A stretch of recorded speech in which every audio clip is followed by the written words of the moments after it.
masasanay kang gumagalang sa magulang mo. Hindi ka sumasagot ng pabarumbado. Masasanay kang mahal mo yung asawa mo. Masasanay kang hindi ka nanloloko ng nobyo at nobya mo. Pinagsasanayan nyo.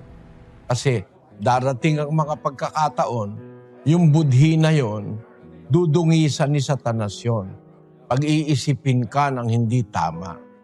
Kaya nagsasanay ako lagi. Nung masanay na si Pablo, ang sabi niya sa bandang huli, 20:26 ng gawa. Kaya nga, pinatototohanan ko sa inyo sa araw na ito na ako'y malinis sa dugo ng lahat ng mga tao. Natiyak niya na malinis siya sa dugo ng lahat ng mga tao.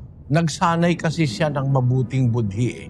Gaya nung sinasabi niya kay Timoteo sa 2:22. Datapwat, layuan mo ang masasamang pita ng kabinataan at sundin mo ang kabanalan, ang pananampalataya, ang pag-ibig, ang kapayapaan, kasama ng mga nagsisitawag sa Panginoon mula sa pusong malinis.